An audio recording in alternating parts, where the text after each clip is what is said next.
What's happening, good people? Welcome to this watch room. Today we're going to be taking a look at an exciting new release from Escapement Time. So this was provided to the channel at a discount, but you guys know that's not going to change anything. So find a link down in the description. So if you're new to the channel, I like to review a lot of watches like this that are affordable and easy to obtain. I look at the good, the bad, sizes, specs, all that stuff that you need to know about a watch. So let's start with the dimensions. So this one is 38.1mm in diameter. If you include the crown, that goes up to 40.6. If you include the pushers, that's up to 41.8mm. 46 lug to lug, so very nice and compact. You see we have a bit of downturn as well. 20mm lug width, which is a standard size. 12.4mm thick, but some of that is the domed crystal.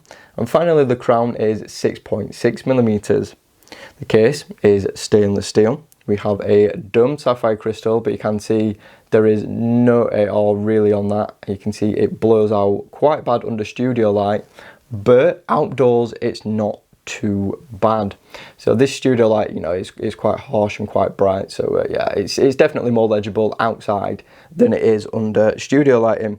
We have 50 meters of water resistance, a leather strap, which I'll talk more about later. We have a pull push crown and a screw down case back. So let's talk in a little bit more detail about this watch. So if you're not familiar with the design of this, it's based upon, this. I'm going to put it on screen now because, people have been getting into trouble for saying, what these type of watches are based upon. So it's best to just pop it on screen so you can see the reference number and everything, or what it's loosely based on. Now there's actually a few different variations of that design. A lot of them have, different dial sort of designs. I'm going to say, some have full numeral set, some have Roman numerals and batons like this one. So I think what Escapement Time have done is taken elements from two different references of the original and sort of blended them together into one. Unless there is actually a version that's all like this, I'm not really sure. I couldn't find it during my research, but it could exist. So anyway, we'll move on. So we've already looked at the crystal, but now we're going to take a quick look at that bezel. You can see it's got like a bit of a stepped design. It's very, very nice. Really shiny, good polishing on it, and you can see it steps down to that mid case, and I think it frames the crystal really nicely as well, and also adds a little bit of interest to the side profile, which we'll take a close look at later on. So looking at that dial in a little bit more detail, you can see the resemblance to the original, of course.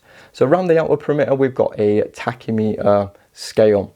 Now someone did point out when I posted a picture of this on Reddit that the scale is a little bit off. So the 1000 is supposed to be a little bit closer to the 60. Now that is more of a function thing than aesthetics, even though it does sort of go with aesthetics as well, because it's not done precisely. So if you're a bit of a stickler for that, then you might notice it, but if you're not, then you probably won't have, and I've probably just ruined it for you. Also, where people were quick to complain about the 51, but if you actually look at the base reference model that this is based upon, that has a 51 as well, and it's all to do with the mathematics of a tachymeter. Now I'm not really going to go into too much detail about that because it is quite complicated, working out everything like that. So it's too much detail to go into in a review, but the 51 is supposed to be there. So moving in a little bit more, you can see we have a very fine printed minute track with 5-minute markings all the way around. So you can see 5, 10, etc, etc, and it's a really fine minute track, and obviously it's very comprehensive, and it's really well done actually, surprisingly. With how small the printing is, it's really crisp and clean. So moving in again, you can see we have those applied batons and Roman numerals. So we have a applied numeral at the 12 and then one at the 6, and then little batons everywhere else, apart from of course where there are subdials. So the subdials are, pretty useless 24-hour, let's be honest. Running seconds would be so much better in my opinion than the 24-hour. But, it is what it is, and it's what we've got. and the other one is a 6-day minute timer, so that's actually quite useful in some situations. Handset is a very nice sort of propeller blade style. You can see they are high polished, and what I didn't actually notice initially in the review is the 60-minute timer and the chronograph hand are actually blued. Now in this lighting situation, what you can see here, you can't actually really tell that easily that they are blued, but when you get them out into sunlight, they really do pop. Now what's a little bit odd to me is why they didn't do the other one at the 3 o'clock as well. I'm not really sure why they've only decided to blue just one of the hands instead of both. I'm not really sure why they've done that, to be quite fair, because looking at the original again, all the you know, the chronograph hands and subdial hands are blued, so it's a little bit strange. I do really like that dial though. We've got two different colours. There's this white one and then there's a black and silver. Those subdials do have a nice bit of contrast as well. They've got a sort of sun ray but in a radial design, and they're very, very nice. They do play with the light in a nice manner. Again, with those indices as well, it just sort of really pops, especially like I said, out in sunlight. So moving on from the dial, we've got a very, very nice side profile. We've got like a sandwich basically. We've got polishing at the top, polishing at the bottom, and then some very nice horizontal brushing on the side. It's done to a very good standard. We have downturn lugs that are drilled, so it does make swapping straps a lot easier, which is ideal for this one, seeing as it doesn't have quick release. This side, you know, we have a high polish crown, and you can see we've got this really nice ornate detailing on the pushers. Again, that is a nod to the original because that has the same sort of detailing, and I'm quite impressed with it at the price point, you know, because this is a lot cheaper, like a lot than the what it's based upon. So I think it's impressive that they've managed to get that detail done. Case back, you know, I'm not going to talk in detail about it. It's screw down, brush radial, that's about your lot. So yeah, moving on to the strap. So this is a leather strap, and do you know what? It's actually not three bad at all. Now you've seen the other Escapement Time I've had on the channel with a similar strap.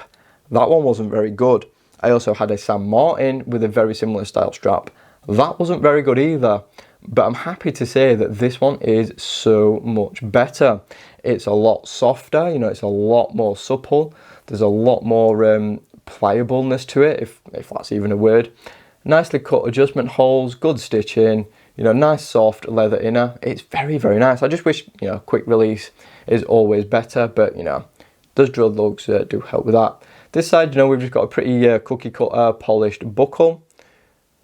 One fixed keeper, one floating keeper, you know, the same material and everything. But yeah, it's a nice quality strap. You know, I'm very, very impressed. It's definitely, like I said, better than the other two of a similar style I've had.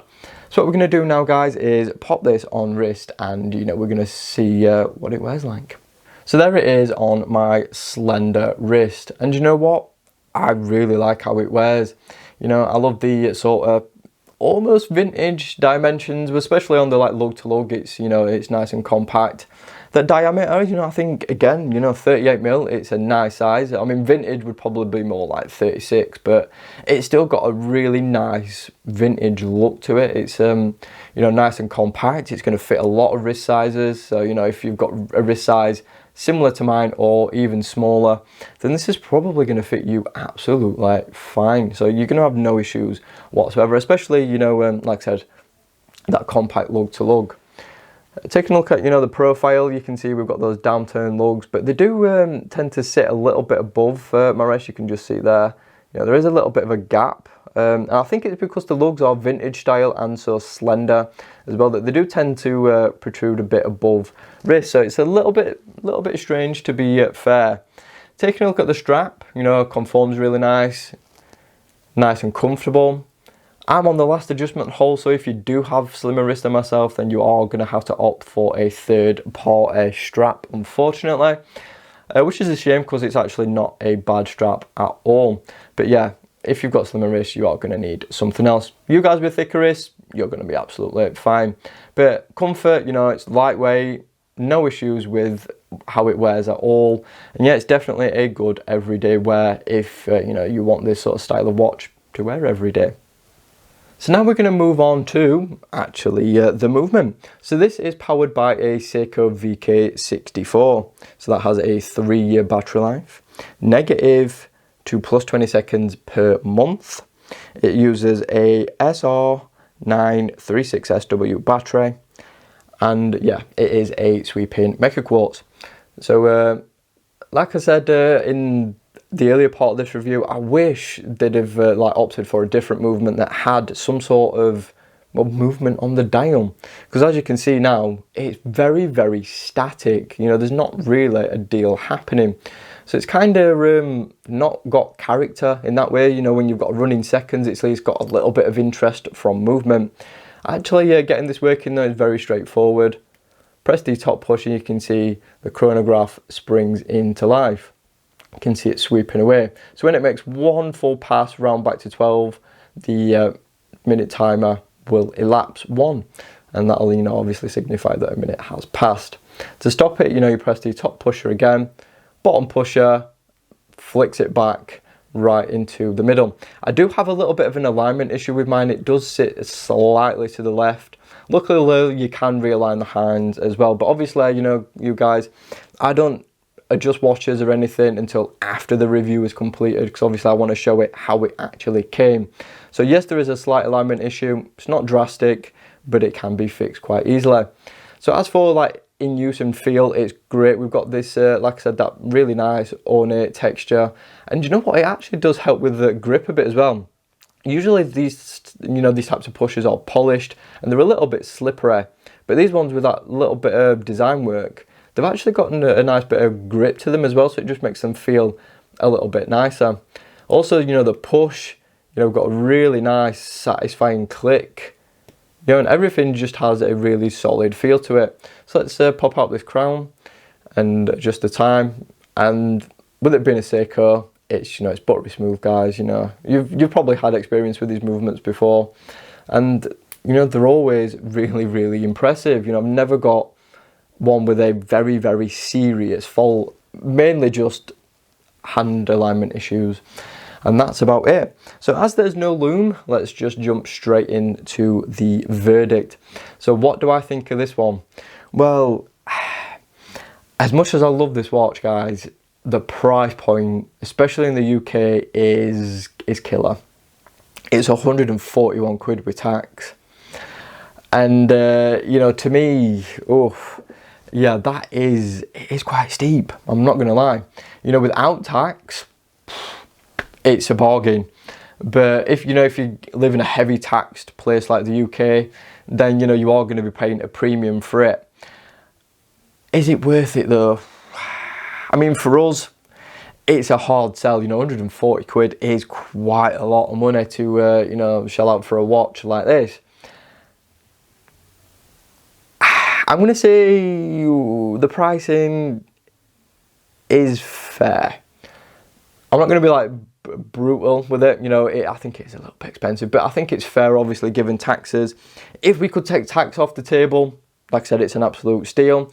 But yeah, I think the tax was like 30 odd quid, which is absolutely ridiculous. So that's not really a fault of, you know, Escapement Time. So we can't really, you know, say anything bad against them. They've created a watch at the price point, which is good.